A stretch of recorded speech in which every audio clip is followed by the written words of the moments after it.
Ang ating Senador Boto de la Rosa, nung tinanong siya, ayaw naman yung humarap sa amin. Pinapaharap namin para maging malinaw lahat ng bagay. Anong ginagawa niya? Nagpupunta sa media. Kung ano-anong pinagsasabi niya. The next to deliver his opening remarks is the Chair of the Committee on Human Rights, Congressman Benny Abante. You are recognized. Maraming salamat, Mr. Chair. Magandang umaga po sa inyo lahat, sa ating mga colleagues, sa ating mga resource speakers and witnesses.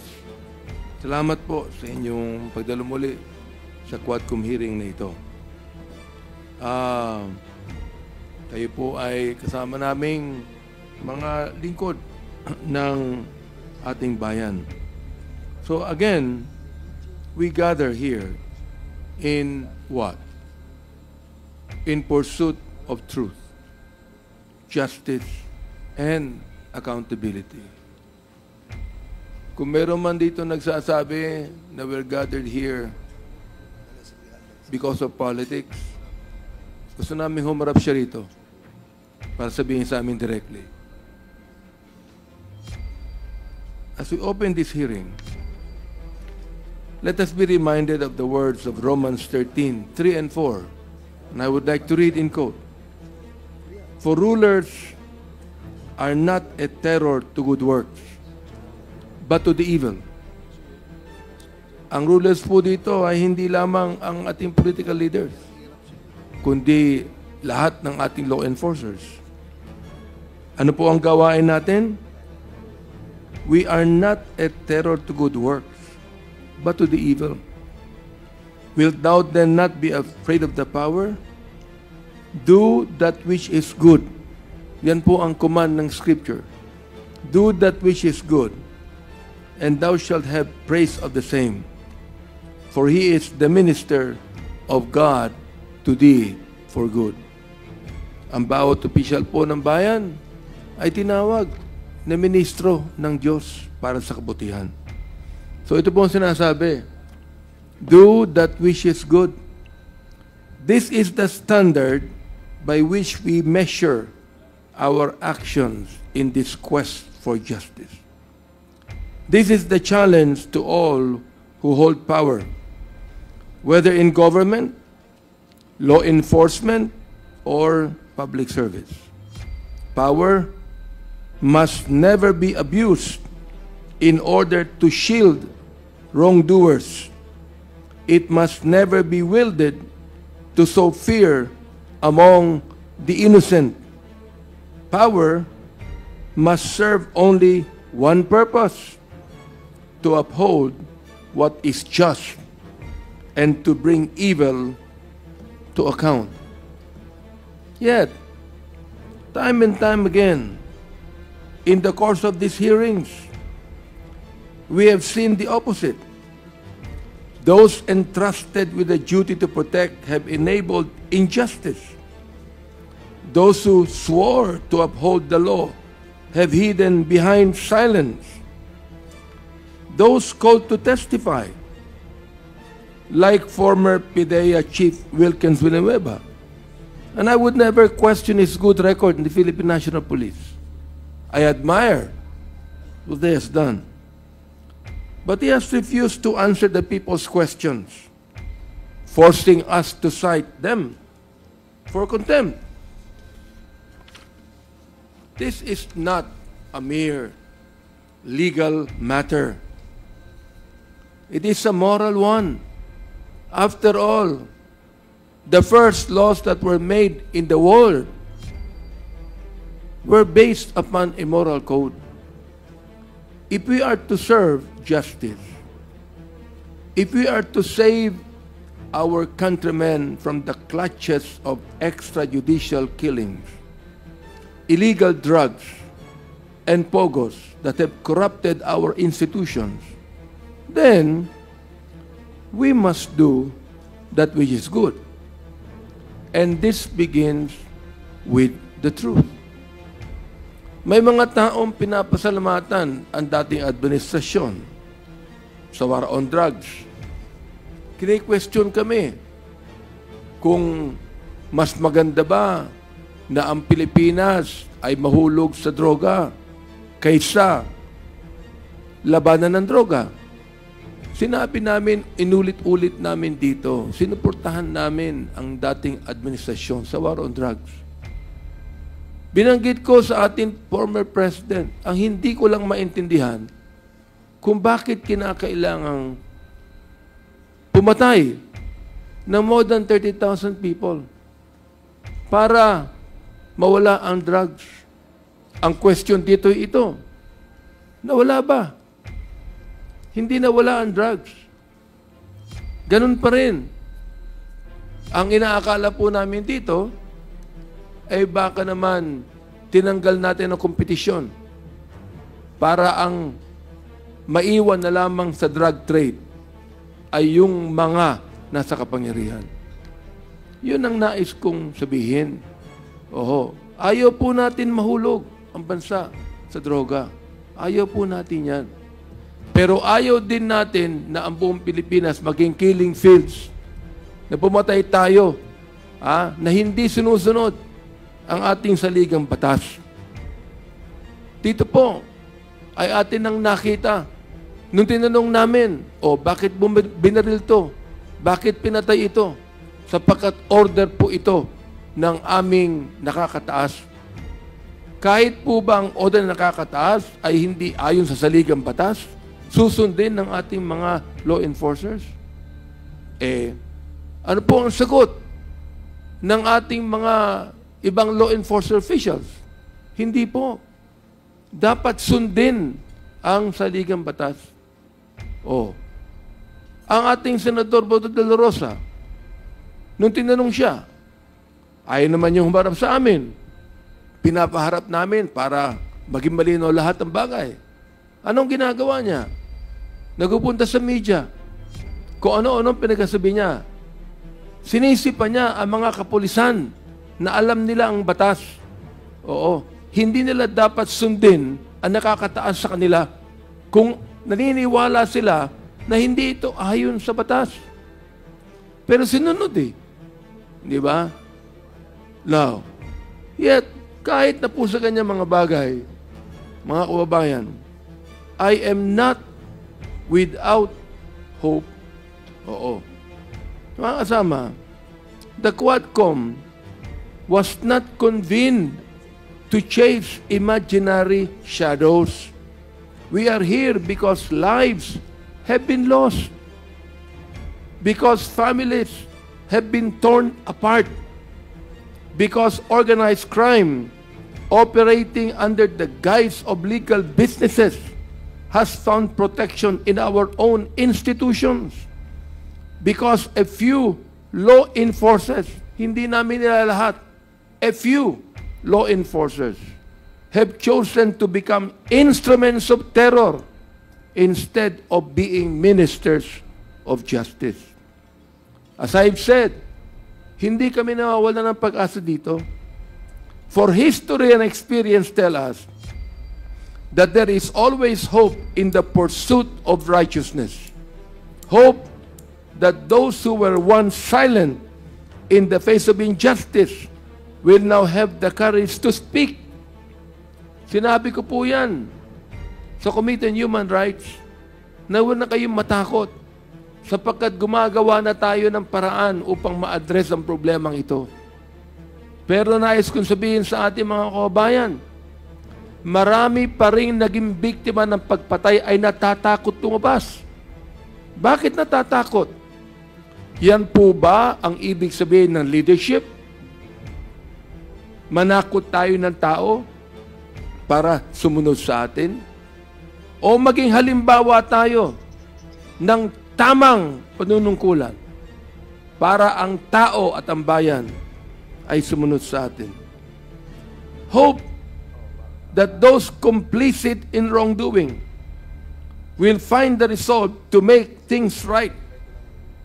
Hope that we, as lawmakers and public servants, will not allow fear or convenience to dictate the course of justice.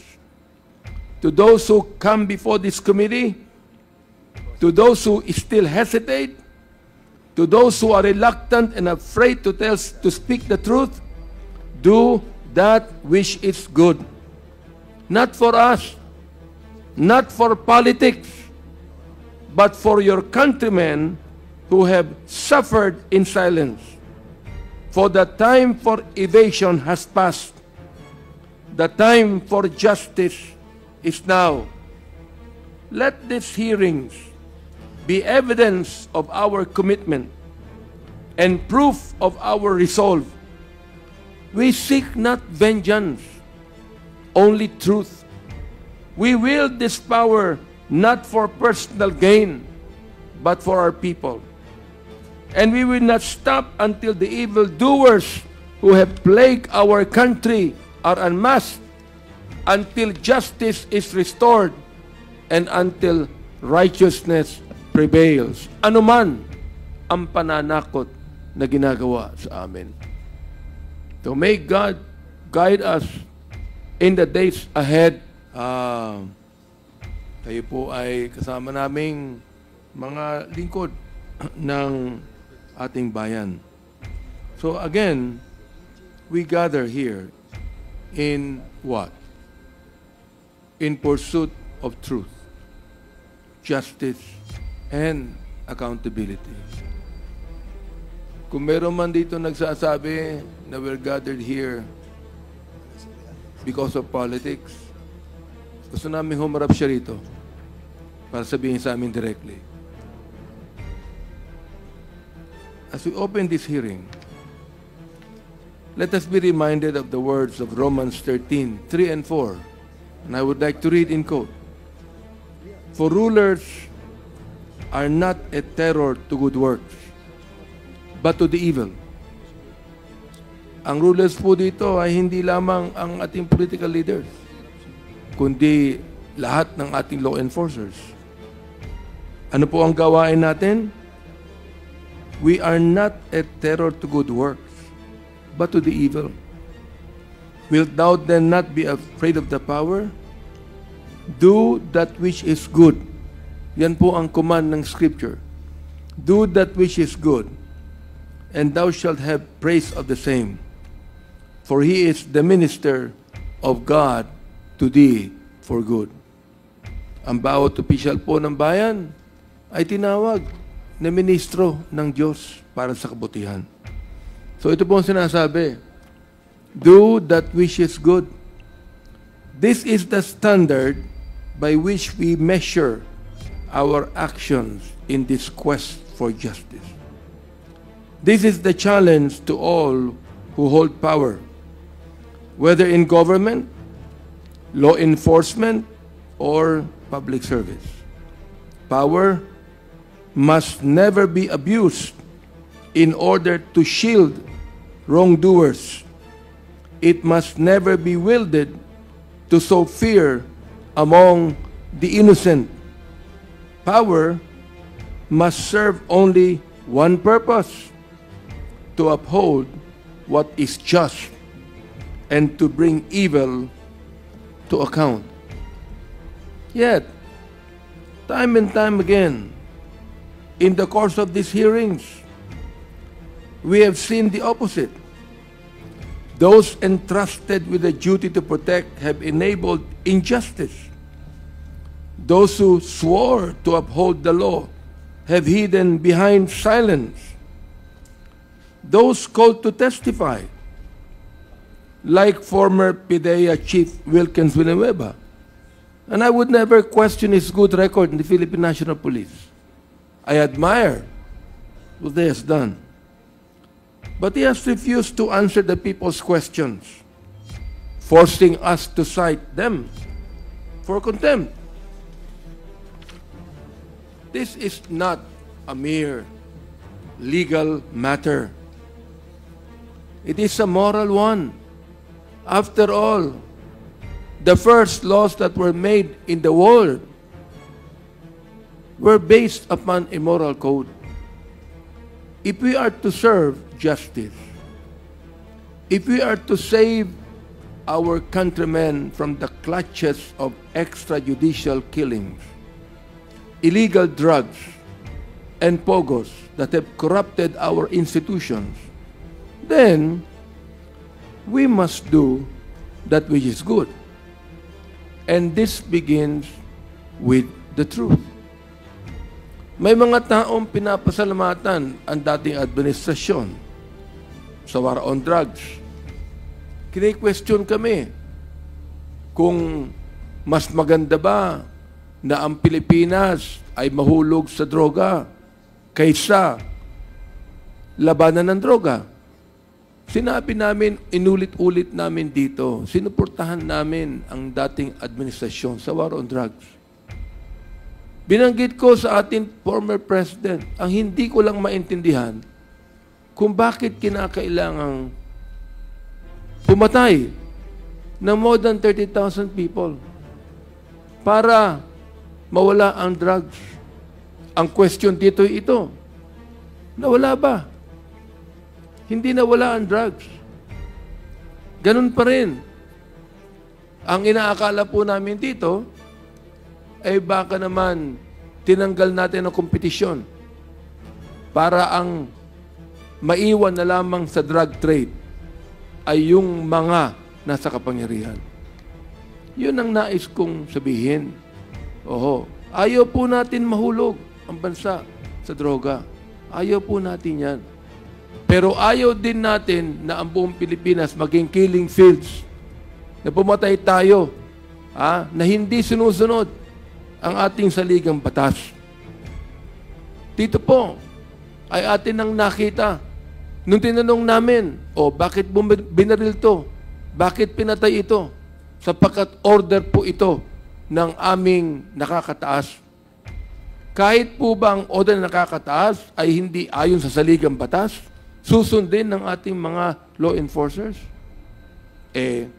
Ano po ang sagot ng ating mga ibang law enforcer officials?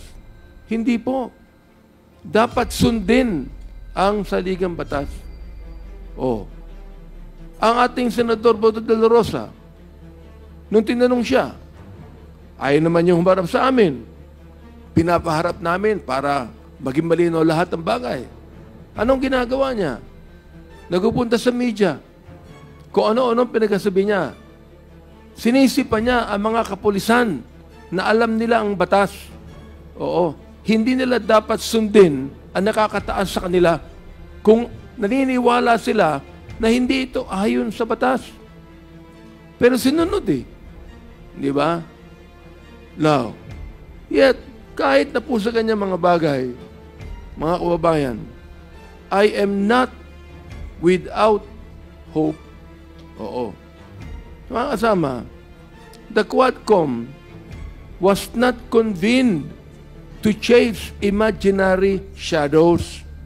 We are here because lives have been lost, because families have been torn apart, because organized crime operating under the guise of legal businesses has found protection in our own institutions, because a few law enforcers, hindi namin nila lahat, a few law enforcers have chosen to become instruments of terror instead of being ministers of justice. As I've said, hindi kami nawawala ng pag-asa dito. For history and experience tell us that there is always hope in the pursuit of righteousness. Hope that those who were once silent in the face of injustice will now have the courage to speak. Sinabi ko po yan sa Committee on Human Rights na huwag na kayong matakot sapagkat gumagawa na tayo ng paraan upang ma-address ang problemang ito. Pero nais kong sabihin sa ating mga kababayan, marami pa rin naging biktima ng pagpatay ay natatakot lumabas. Bakit natatakot? Yan po ba ang ibig sabihin ng leadership? Manakot tayo ng tao para sumunod sa atin? O maging halimbawa tayo ng tamang panunungkulan? para ang tao at ang bayan ay sumunod sa atin. Hope that those complicit in wrongdoing will find the resolve to make things right. Hope that we, as lawmakers and public servants, will not allow fear or convenience to dictate the course of justice. To those who come before this committee, to those who still hesitate, to those who are reluctant and afraid to speak the truth, do that which is good. Not for us, not for politics, but for your countrymen who have suffered in silence. For the time for evasion has passed. The time for justice is now. Let these hearings be evidence of our commitment and proof of our resolve. We seek not vengeance, only truth. We wield this power not for personal gain, but for our people. And we will not stop until the evildoers who have plagued our country are unmasked, until justice is restored, and until righteousness prevails. Ano man ang pananakot na ginagawa sa amin. So may God guide us in the days ahead. Kayo po ay kasama naming mga lingkod ng ating bayan. So again, we gather here in what? In pursuit of truth, justice, and accountability. Kung meron man dito nagsasabi na we're gathered here because of politics, gusto namin humarap siya rito para sabihin sa amin directly. As we open this hearing, let us be reminded of the words of Romans 13:3 and 4. And I would like to read in quote. For rulers are not a terror to good works, but to the evil. Ang rulers po dito ay hindi lamang ang ating political leaders, kundi lahat ng ating law enforcers. Ano po ang gawain natin? We are not a terror to good works, but to the evil. Wilt thou then not be afraid of the power? Do that which is good. Yan po ang command ng Scripture. Do that which is good, and thou shalt have praise of the same. For he is the minister of God to thee for good. Ang bawat opisyal po ng bayan ay tinawag na ministro ng Diyos para sa kabutihan. So ito po ang sinasabi, do that which is good. This is the standard by which we measure our actions in this quest for justice.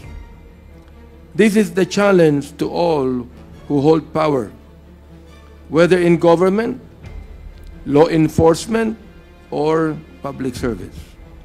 Power must never be abused in order to shield wrongdoers. It must never be wielded to sow fear among the innocent. Power must serve only one purpose: to uphold what is just and to bring evil to account. Yet, time and time again, in the course of these hearings, we have seen the opposite. Those entrusted with the duty to protect have enabled injustice. Those who swore to uphold the law have hidden behind silence. Those called to testify, like former PIDEA Chief Wilkins Villanueva, and I would never question his good record in the Philippine National Police. I admire what he has done. But he has refused to answer the people's questions, forcing us to cite them for contempt. This is not a mere legal matter. It is a moral one. After all, the first laws that were made in the world were based upon a moral code. If we are to serve justice, if we are to save our countrymen from the clutches of extrajudicial killings, illegal drugs, and pogos that have corrupted our institutions, then we must do that which is good. And this begins with the truth. May mga taong pinapasalamatan ang dating administrasyon sa war on drugs. Kine-question kami kung mas maganda ba na ang Pilipinas ay mahulog sa droga kaysa labanan ng droga. Sinabi namin, inulit-ulit namin dito, sinuportahan namin ang dating administrasyon sa war on drugs. Binanggit ko sa ating former president, ang hindi ko lang maintindihan kung bakit kinakailangang pumatay ng more than 30,000 people para mawala ang drugs. Ang question dito ito, nawala ba? Hindi nawala ang drugs. Ganun pa rin. Ang inaakala po namin dito, ay baka naman tinanggal natin ang kompetisyon para ang maiwan na lamang sa drug trade ay yung mga nasa kapangyarihan. Yun ang nais kong sabihin. Oho, ayaw po natin mahulog ang bansa sa droga. Ayaw po natin yan. Pero ayaw din natin na ang buong Pilipinas maging killing fields, na pumatay tayo, na hindi sinusunod ang ating saligang batas. Dito po ay atin nang nakita. Nung tinanong namin, bakit binaril to? Bakit pinatay ito? Sapagkat order po ito ng aming nakakataas. Kahit po ba ang order na nakakataas ay hindi ayon sa saligang batas, susundin ng ating mga law enforcers? Ano po ang sagot ng ating mga ibang law enforcer officials? Hindi po. Dapat sundin ang saligang batas. Ang ating Senador Boto de la Rosa, nung tinanong siya, ayaw naman yung humarap sa amin.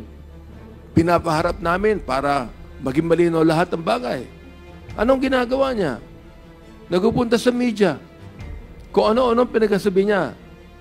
Sinisipa niya ang mga kapulisan na alam nila ang batas. Hindi nila dapat sundin ang nakakataas sa kanila kung naniniwala sila na hindi ito ayon sa batas. Pero sinunod Di ba? Now, yet, kahit na po sa kanya mga bagay, mga kababayan, I am not without hope. Mga kasama, the Quadcom was not convened to chase imaginary shadows.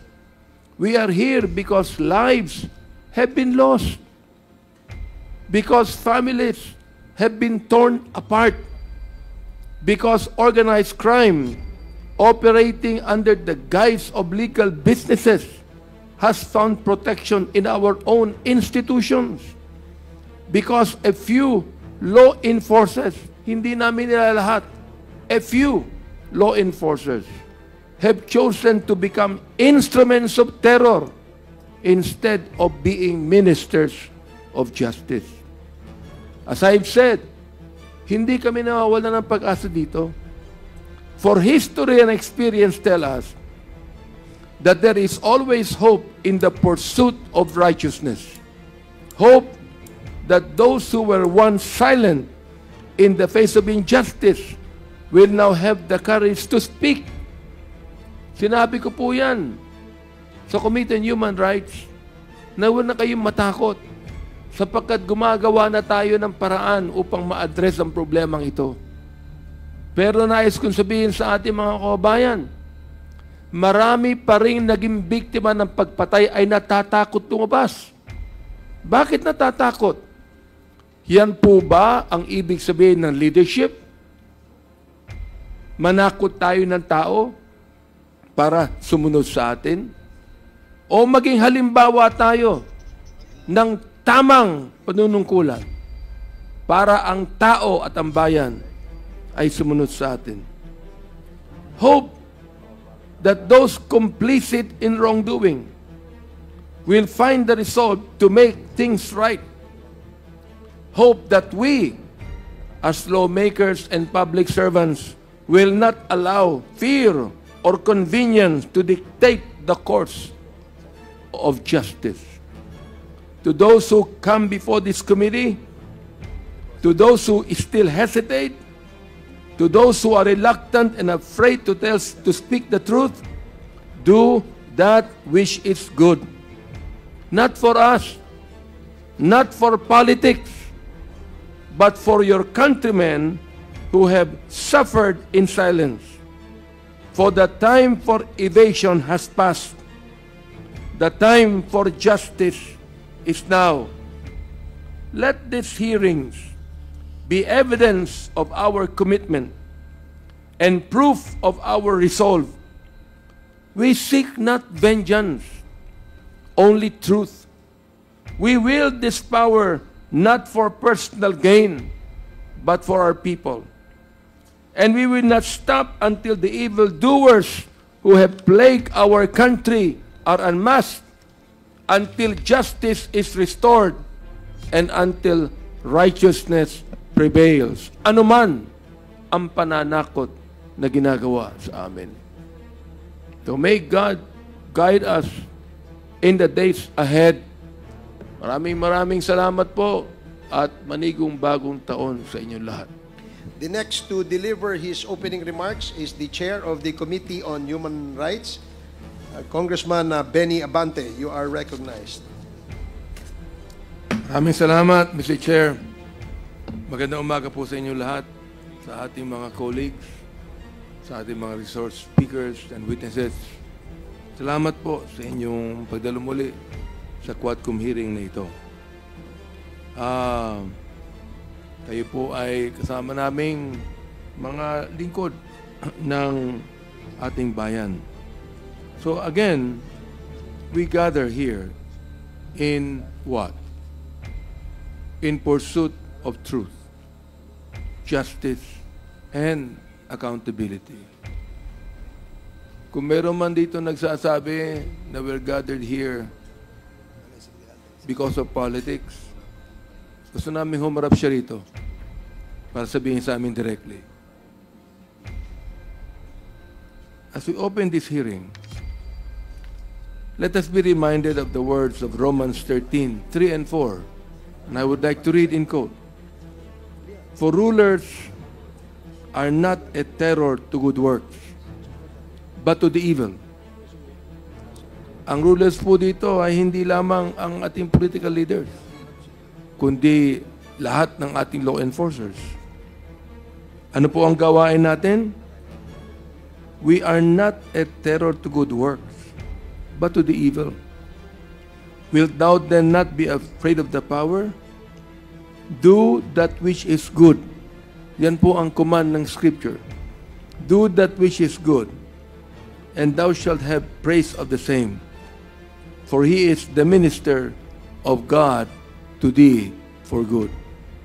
Ang bawat opisyal po ng bayan ay tinawag na ministro ng Diyos para sa kabutihan. So ito po ang sinasabi. Do that which is good.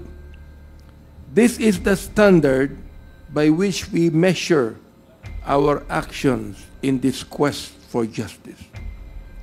This is the challenge to all who hold power, whether in government, law enforcement, or public service. Power must never be abused in order to shield wrongdoers. It must never be wielded to sow fear among the innocent. Power must serve only one purpose: to uphold what is just and to bring evil to account. Yet, time and time again, in the course of these hearings, we have seen the opposite.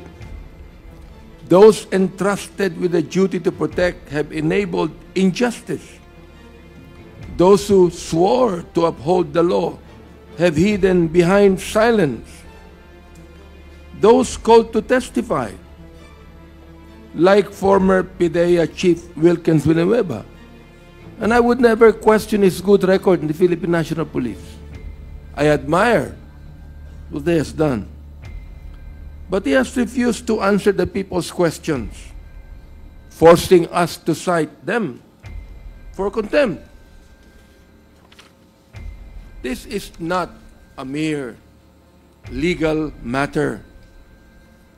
It is a moral one.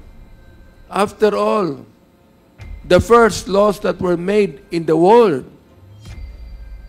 were based upon a moral code. If we are to serve justice, if we are to save our countrymen from the clutches of extrajudicial killings, illegal drugs, and pogos that have corrupted our institutions, then we must do that which is good. And this begins with the truth. May mga taong pinapasalamatan ang dating administrasyon sa war on drugs. Kini-question kami kung mas maganda ba na ang Pilipinas ay mahulog sa droga kaysa labanan ng droga. Sinabi namin, inulit-ulit namin dito, sinuportahan namin ang dating administrasyon sa war on drugs. Binanggit ko sa ating former president, ang hindi ko lang maintindihan kung bakit kinakailangang pumatay ng more than 30,000 people para mawala ang drugs. Ang question dito ay ito, nawala ba? Hindi nawala ang drugs. Ganun pa rin. Ang inaakala po namin dito, ay baka naman tinanggal natin ang kompetisyon para ang maiwan na lamang sa drug trade ay yung mga nasa kapangyarihan. Yun ang nais kong sabihin. Oho, ayaw po natin mahulog ang bansa sa droga. Ayaw po natin yan. Pero ayaw din natin na ang buong Pilipinas maging killing fields, na pumatay tayo, na hindi sinusunod ang ating saligang batas. Dito po ay atin nang nakita. Nung tinanong namin, bakit binaril to? Bakit pinatay ito? Sapagkat order po ito ng aming nakakataas. Kahit po ba ang order na nakakataas ay hindi ayon sa saligang batas, susundin ng ating mga law enforcers? Ano po ang sagot ng ating mga ibang law enforcer officials? Hindi po. Dapat sundin ang saligang batas. Ang ating Senador Boto de la Rosa, nung tinanong siya, ayaw naman yung humarap sa amin. Pinapaharap namin para maging malinaw lahat ng bagay. Anong ginagawa niya? Nagpupunta sa media. Kung ano-anong pinagsasabi niya. Sinisipa niya ang mga kapulisan na alam nila ang batas. Hindi nila dapat sundin ang nakakataas sa kanila kung naniniwala sila na hindi ito ayon sa batas. Pero sinunod Di ba? Now, yet, kahit na po sa kanyang mga bagay, mga kababayan, I am not without hope. Mga kasama, the Quadcom was not convened to chase imaginary shadows. We are here because lives have been lost, because families have been torn apart, because organized crime operating under the guise of legal businesses has found protection in our own institutions because a few law enforcers, hindi namin nila lahat, a few law enforcers have chosen to become instruments of terror instead of being ministers of justice. As I've said, hindi kami nawawala ng pag-asa dito. For history and experience tell us that there is always hope in the pursuit of righteousness. Hope that those who were once silent in the face of injustice will now have the courage to speak. Sinabi ko po yan sa Committee on Human Rights na huwag na kayong matakot sapagkat gumagawa na tayo ng paraan upang ma-address ang problemang ito. Pero nais kong sabihin sa ating mga kababayan, marami pa rin naging biktima ng pagpatay ay natatakot tumabas. Bakit natatakot? Yan po ba ang ibig sabihin ng leadership? Manakot tayo ng tao para sumunod sa atin? O maging halimbawa tayo ng tamang panunungkulan para ang tao at ang bayan ay sumunod sa atin? Hope that those complicit in wrongdoing will find the resolve to make things right. Hope that we, as lawmakers and public servants, will not allow fear or convenience to dictate the course of justice. To those who come before this committee, to those who still hesitate, to those who are reluctant and afraid to speak the truth, do that which is good. Not for us, not for politics, but for your countrymen who have suffered in silence. For the time for evasion has passed. The time for justice is now. Let these hearings be evidence of our commitment and proof of our resolve. We seek not vengeance, only truth. We wield this power not for personal gain, but for our people. And we will not stop until the evildoers who have plagued our country are unmasked, until justice is restored, and until righteousness prevails. Ano man ang pananakot na ginagawa sa amin. So may God guide us in the days ahead